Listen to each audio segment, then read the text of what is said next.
We're beginning this edition of the SportsMax Zone with a recap of the action from Perth, where India completed a dominant 295-run win over hosts Australia in the first border Gavaskar test at the Optus Stadium just over 16 hours ago.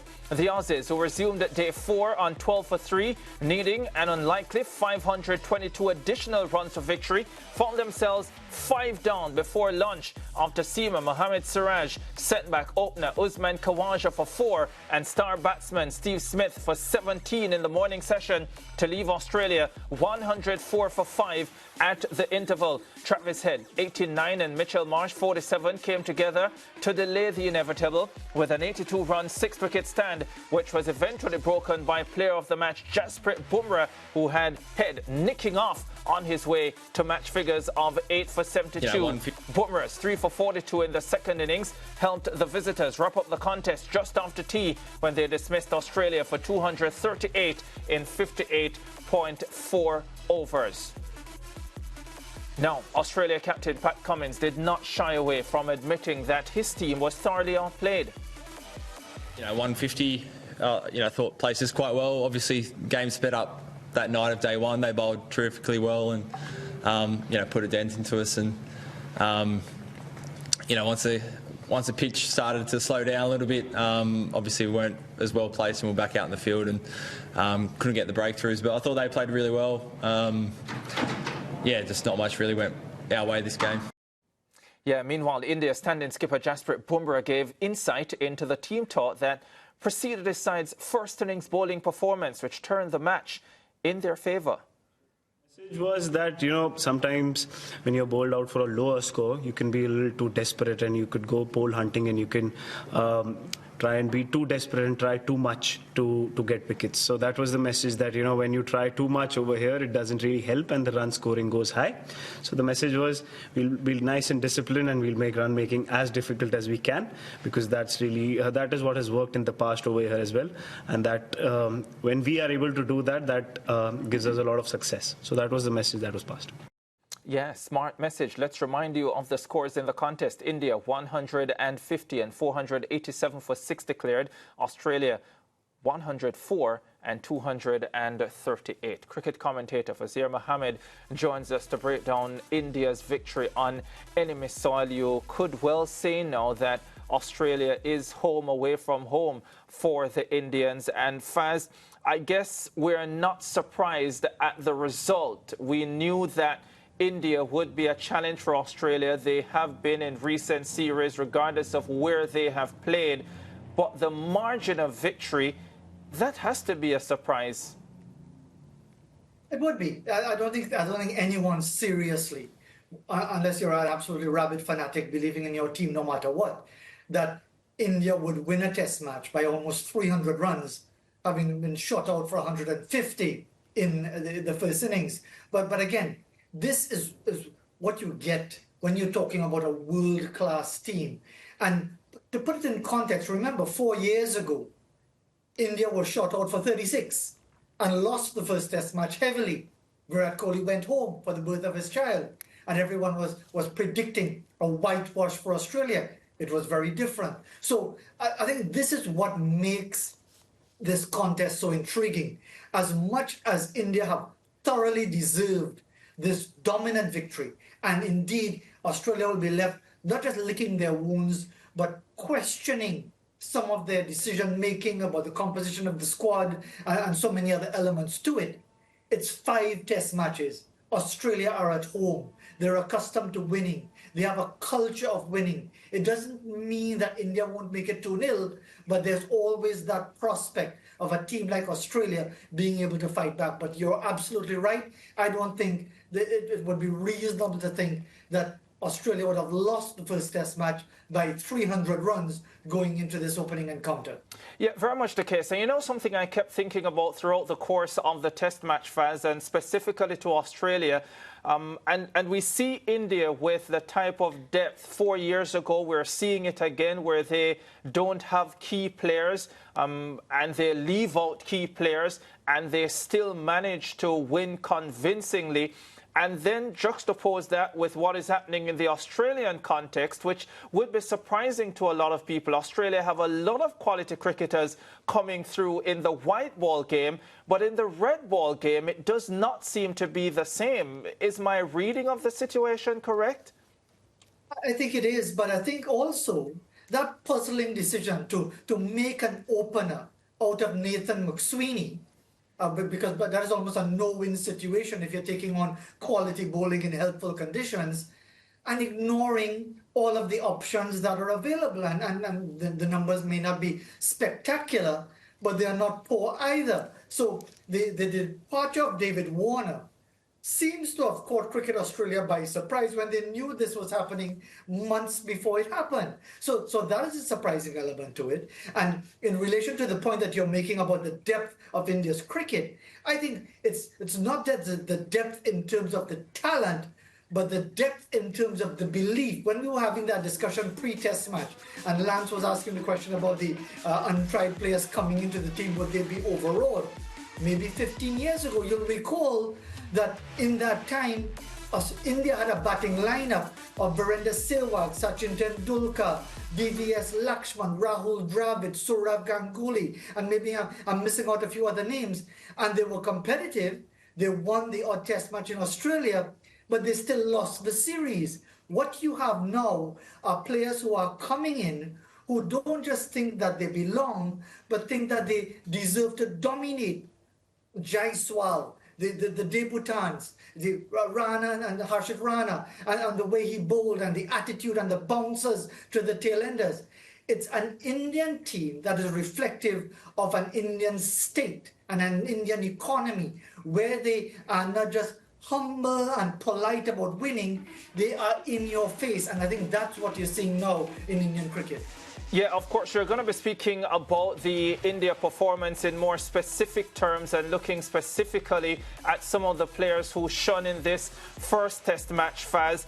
But just sticking to the Australian dynamic and zoning in on Steve Smith, who not so long ago was dominating this thing called the Test cricket. There were lots of debates around the world and definitely around the Caribbean, certainly in Jamaica, as to where he ranked among the greats of all time. And there are many individuals who had him very highly. And it cannot be helping Australia when your star batsman is not putting up the numbers that you have come to expect. And Steve Smith struggled again in this test match, as did Australia. Which is why, Ricardo, we need to be cautious when people want to call this one the GOAT and that one the GOAT and this one the other GOAT, and people are bleating and all over the place about who is this GOAT. So there are a herd of GOATs all over the place who still have test cricket to play. The fact of the matter is, at some point, you're going to be challenged. At some point, you're going to face a period which really tests your mettle, which tests your character. Virat Kohli is a classic case in point. And he's emerged with 100. Granted, it was 100 where before him the groundwork had been laid. But in the Steve Smith situation, he took on the challenge of opening. Maybe he thought, well, okay, well, it's the West Indies. It can't be too difficult to get runs against them. And now he's found it difficult what it means to be opening. Now he's found it difficult again to get runs even at number 4. Manas Labuschagne, likewise, averaging over 60 for much of the last few years. Now we can barely get a run. Yeah. Again, it tells you that in this, not just now, but in previous year, but now especially with the technology and the analysis and so on, you can't just simply assume that someone who's riding the crest of a wave will always be on that wave. There will always be different challenges. There will always be players who work you out. There will always be bogey players who you just can't seem to get the better of. And in this particular situation, India are the bogey team to Australia based on the previous 2 tours down under. So now it's really up to them to show that quality, to show that character, to show that mettle, or capitulate once again. Yeah, and you talk about Manas Labuschagne, and, you know, a lot of the headlines Faz read that, you know, asking the question, whether his golden run has come to an end, and then, talking about how Travis Head seems to be getting the runs, but he's not getting the support from the rest of the batsmen as, he would normally get. So it just really leaves it down to him. So a lot of questions when it comes to this Australia team, especially because of the opposition they're facing. Faz, are we being too harsh by, dismantling this Australia team? Because, there's always the other narrative that it's just the first tester. It's a 5-match test series, and there is the opportunity for Australia to, turn things around. I don't think we're being harsh at all. I can tell you the Australian media are being even harsher than what we are saying, because they expect their team not to necessarily win all the time, but to not be so humiliated or to make what would appear to be puzzling decisions. Pat Cummins going in as a night watchman, which he's never done before. Nathan Lyon is usually the first option. Was that a state of confusion? Was that him trying to make a statement that backfired because he didn't last out the evening? So these are discussions that are taking place. But of course, again, the next test match starts in about just over a week's time.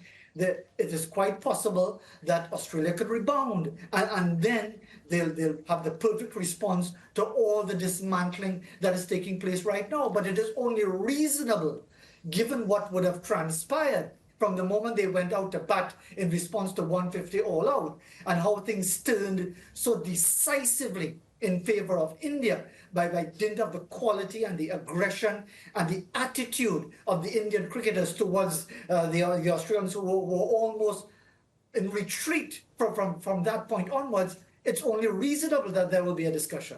Yeah, for sure. And now that we're having that discussion, Faz, do you expect Australia to make any key changes as they prepare for that second test?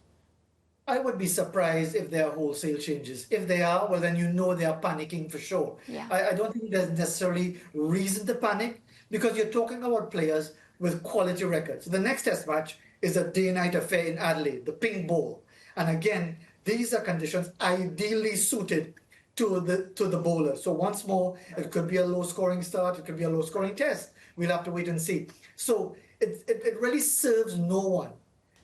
Well, whichever team we're talking about, whether it's this high-profile contest, whether it's a low-profile contest like West Indies against Bangladesh right now, it doesn't serve anyone to make decisions on the spur of the moment purely because you've lost heavily and you're panicking. You have to make decisions based on, an assessment. Is it that Labuschagne really can't cope with the quality of the Indian pace? Is it that he's thoroughly out of sorts? Is it that Usman Khawaja is being sorted out with the short ball and therefore needs to get back in the net and work on that? Because these are players with records that stand the test compared with all other players in the world. When you get an unplayable delivery like that from Mohammad Siraj, what do you do? You just tell yourself, look, these are the things that happen in the game, and the next time I'm going to look to lock myself in to try to capitalize as best as I can, so that when that unplayable delivery comes along, when it gets me, I've got enough runs on the board to at least make a difference for my team. So yes, there may be some tinkering towards the fringes, but I would really be surprised if we see wholesale changes in the Australian team. Yeah, how good was it, as you mentioned, Mohammad Siraj, to see him come back to form? Because for quite some time as well, there were discussions surrounding his slump with the ball. And there will always be those discussions. But the fact of the matter is, can we say that Mohammad Siraj has been consistently bowling badly, even when he hasn't been getting wickets? Sometimes it just doesn't go for you. And therefore, when he first appeared on the test scene in Australia 4 years ago, you saw someone who reveled in that environment, who reveled in that atmosphere. And we're seeing it now again. Now, it's 4 years hence. He's tremendously experienced. He's part of a champion team in every respect. They expect to win. They believe they can win. And they're not overawed at all. And therefore, his bowling reflects that. Whether it's Perth, whether it's Adelaide, the Gabba, Sydney, whichever venue, you get that sense not just from Mohammad Siraj, but all of the Indian bowlers, that even if there's a period when it appears they lose the plot, the runs are flowing all over the place, they back themselves, as any champion team would do, any champion sports team would do, that even if they're up against it, that they're going to do something special to get their way back in. Yeah, a few quick fire questions now, Faz, as we've run out of time. The Player of the Match award going to Jasprit Bumrah. Do you suspect that the adjudicators got that one spot on? I suspect that Jaiswal's knock could have been in contention in a serious way as well. It was in contention. Even if Jaiswal, to me, had made 255, it would have still been Bumrah. Because he's a replacement captain. He controlled the situation superbly. He bowled brilliantly. He made the difference. And again, people often overlook. Sometimes a fast bowler might get only 1 or 2 wickets, but it's the impact that they have. In this case, he took 8. And again, he reflects that calmness, that assurance, that confidence that feeds into the rest of the team. So, I mean, praises to Jaiswal for the way he played, and long may he continue to prosper for the sake of the international game. But when we're talking about the man who really changed the match, it has to be Jasprit Bumrah. Yeah, for sure, without a doubt. And specifically to his captaincy, now, Faz, I know there were parts of the match where maybe there was some amount of critique that maybe he was a little bit too defensive in the field. Personally, I find that to be the case with most India captains. But your thoughts?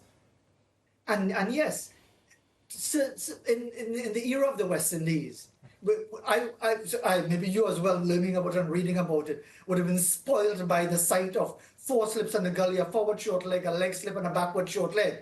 Now it's a bit different. You want to frustrate the batter to the point where even they get a boundary shot. There's a cover on the boundary, or there's a backward point on the boundary. They can only get a single. So you feel increasingly frustrated. The West Indies had a different attitude where they wanted to just annihilate you. In this case, it's about frustrating you and then succumbing to the pressure. So yes, we could always critique. We can always find different elements, but you can't critique a win by nearly 300 runs in Australia. Well said, Faz. Brilliant way to end it, just like the Indians in that first test in Perth. We'll be chatting soon, Faz. The second test will be in December. That will be in Adelaide, the 5th to the 9th. Before that, India will have a 2-day warm-up game in the capital, Canberra. That will be on the 30th of November and the 1st of December. They didn't play a warm-up game before the start of this first test. Maybe they should forego this one as well. I doubt it very much, because it seems that whatever they're doing, it's working well. Even covering up the nets on their first for their arriving in Perth to create that aura of secrecy, is working so far. But we'll have to wait and see. It's 4 test matches to go. You might get a call up, Faz, a statistician. To do what? Let's take a break. More to come on the SportsMax Zone.